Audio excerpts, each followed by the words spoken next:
good YouTube? Quinn Wade coming to y'all with that instant basketball analysis on Analysis Playground on YouTube. Of course, exclusively on there forever. And we're going to talk about a fun game. Two of my favorite teams to watch this year. That's non-Celtics are the Orlando Magic and the Chicago Bulls. The Bulls beat the Orlando Magic 121 to 114. The Bulls get back to 500, and it was at home. They're 10-8 at home and 17-17 with their record. The Magic are 19-16 and 8-10 on the road. The Magic got up big, 32-22 by the end of the first quarter, a 10-point lead, but they lost it in the second quarter because the Chicago Bulls won at 37-27. So we're looking at a tie game going into halftime, where the Magic win the third quarter 36-32, but the Bulls won the fourth quarter 30-19. They're a hard team to stop when they get going. That's how they played last year, and they're playing like that this year. And the Magic got some stops and they got some easy buckets and they had fun out there, but one team had to win and it ended up being the Bulls. Let's actually talk about the Magic a little bit more. All they starters scored in double figures. They all had a rebounder more. They all had an assist or more, playing really good, efficient team basketball. Paulo Banchero, 35 minutes. He had 31 points. You looking at where has this been happening? He should have been getting 30 because no Franz. But the team has been a little bit better playing without him and a little bit better when it comes to scoring. I feel like all the players have gotten better this year, although their record don't seem like it right now. I think that they'll be a lot better when Franz play a long time if they can stay healthy. But Paulo, he needs more 30 games. In the game he went for 30, they ended up losing. But he shot 13 of 23 from the field, 2 of 5 from 3. He also went 3 of 7 from the free throw line. You just can't have that in a close game. 6 rebounds, 6 assists, 3 turnovers, 2 steals, and a block. 2 personal fouls and a -7 and plus minus. Wendell Carter Jr., 32 minutes, 13 points. He was 4 of 12 from the field because he also went 2 of 6 from the three-point line. He missed a couple free throws, went 3 of 5 from the free throw line. He ended up having a double-double because he had 10 boards. That was the most for the Orlando Magic. He also had 1 assist, no turnovers. He also had 5 personal fouls. He almost fouled out of this game. He was a +7 and plus minus. Desmond Bain was trying to score whenever he could and did a good job of it in this one. Just not a great one. 38 minutes, 14 points, 5 of 12 from the field, 3 of 8 from 3, 1 of 1 from the free throw line, 4 rebounds, 4 assists, 1 turnover, 1 steal, 1 block, 1 personal foul, and a +3 and plus minus. Jalen Suggs, 20 minutes, 11 points, 4 of 6 from the field, 1 of 1 from 3, 2 of 2 from the free throw line, 3 rebounds, 4 assists, 1 turnover, 1 steal, 1 personal foul, and a +15 and plus minus. He was efficient, but he didn't take a lot of shots. He didn't stay out there that long, unfortunately for him and the Magic. But Anthony Black stepped up again. 33 minutes, he had 18 points, and he was efficient. 8 of 16 from the field, 2 of 5 from 3. Gotta like that.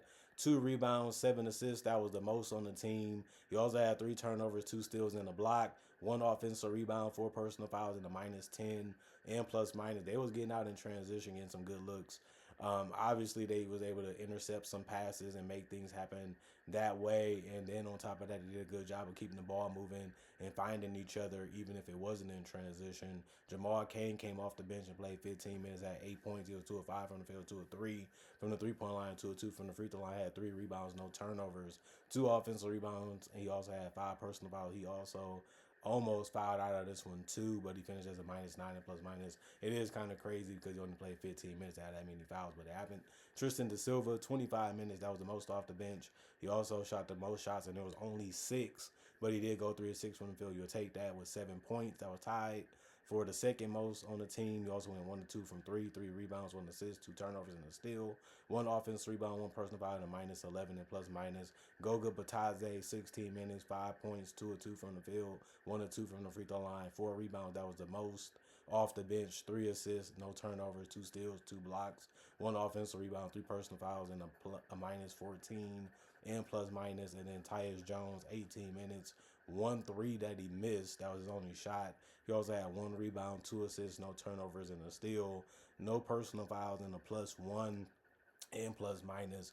Jace Richardson, 8 minutes. That's all he played, but he still was able to give him 7 points and shot 2 or 3 from the field and made his only 3. And then he was also able to go 2 or 2 from the free throw line and had 1 turnover. He also had 1 personal foul and was a -10 in plus minus. Then you look at the Chicago Bulls. They played a lot of players, and they got a lot from their guys. Jalen Smith was rim rocking. If he wasn't doing that, he hit a three. He went 1 of 6 from three though, so they was like, keep firing him. Somebody got to take him. We rather you take him, and it worked out for him. But he still had a double double with 10 rebounds. He can do that because he is fast, he is quick, he is athletic for that position. He also went 4 of 10 from the field, and he also had 1 assist, 1 turnover, 2 steals, and a block. 3 offensive rebounds, 4 personal fouls, and a +5 and plus minus. Isaac Okoro, he did a good job too of just filling the spots that was needed for the team. 30 minutes, 9 points, 4 of 8 from the field, 0 of 2 from 3, 1 of 1 from the free throw line, 3 rebounds, 1 assist, 1 steal, 1 offensive rebound, 2 personal fouls, and a +18 and plus minus. Everybody in the starting lineup had a rebound besides Trey Jones, and then everybody did also have an assist, and that was good to see.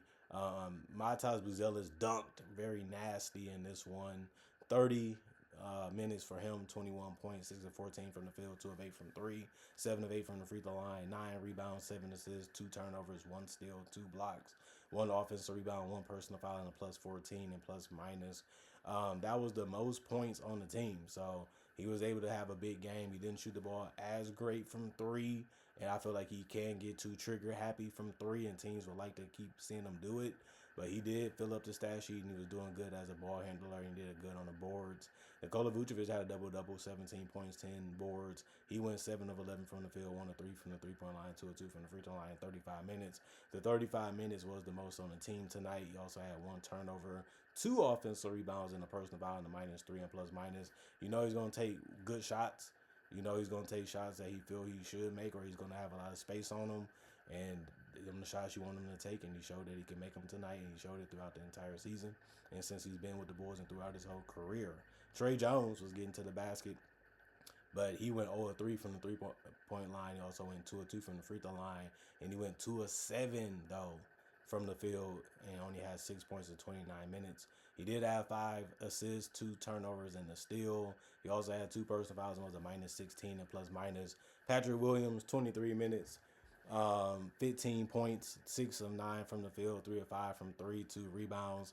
Everybody off the bench got a rebound or more. He also had 1 assist, 1 turnover, 1 steal, 1 block, no personal fouls, and was a -8 and plus minus. Man, that was a good game from him. They also had Terry. He came off the bench and played 12 minutes and was 0 of 2 from the field, 0 of 1 from 3. He also had 4 rebounds, 2 assists, 1 turnover, no personal fouls, and was a -6 and plus minus. Didn't score a basket, but did a lot of other little things that can help you win a game. Julian Phillips, 10 minutes, 5 points, 2 of 5 from the field, 1 of 2 from 3, 2 rebounds, 1 turnover, 2 personal fouls, and a +12 and plus minus. Kevin Huerter scored the most points off the bench and took the most shots. He played 24 minutes and had 20 points. He was 8 of 15 from the field, did a good job of driving and scoring in between game, and also pulled up and went 4 of 9 from 3. Can't blame him for that. It was working.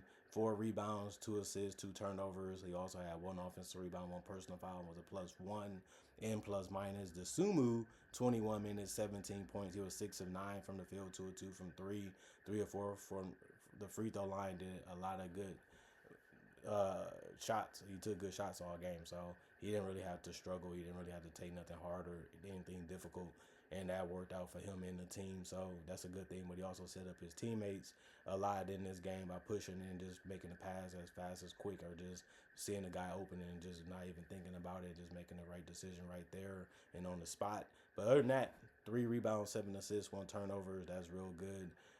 From coming off the bench, he also only had 1 offensive rebound and 2 personal fouls, and a +18 is what he was in plus minus at the end of the game. Both teams shot 50%. The difference was Orlando took 86 shots. The Bulls took 90. 41 three-pointers. They shot 34%. The Bulls did. And then, of course, the Magic shot 44%. They shot 32 of them. Free throws was a big discrepancy. 19 shot for the Bulls, 89%. The Magic did shoot 2 more, which was 21. They only shot 67% though. 47 rebounds for the Bulls, 36 for the Magic, 31 assists for the Bulls, 28 for the Magic, 12 turnovers for the Bulls, 11 for the Magic, 6 steals for the Bulls, 10 for the Magic, 5 blocks, 5 for the Magic, and then of course 9 offensive rebounds for the Bulls, 5 for the Magic, 38 defensive rebounds, 31 for the Magic, and then 15 personal fouls for the Bulls, 23 for the Magic. But like I said, the Bulls did shoot only 2 less free throws than the Magic, so it didn't really matter how many times they fouled them anyway. It's basically what I'm saying, because they ended up winning and they shot a better percentage anyway. And, it can just come down to that. Just the small little things, the rebounding, taking care of the ball, getting to the free throw line, making the shots, that's timely. And the Magic never really quit. They never really gave up. They kept coming all the way until the game was over. It just, the Bulls was able to be the better team tonight. They kept it simple.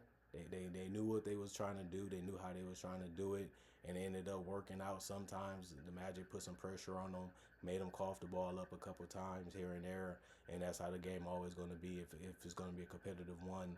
But these teams not that far in talent based off how their rosters are coming into this game, so I knew it'd be close. I knew it'd be fun and exciting to watch, and I'm glad I was able to see it and talk about it, and hopefully you guys enjoyed it too.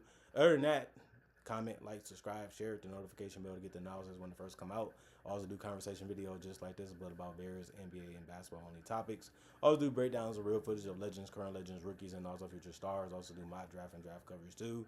Plus I also got over 4,000 plus videos on my channel that you can watch right now and enjoy, and it's all for free. And on top of that, I also try to make videos every single day throughout the day to give y'all something to look forward to and something to watch when it comes to basketball and NBA content only.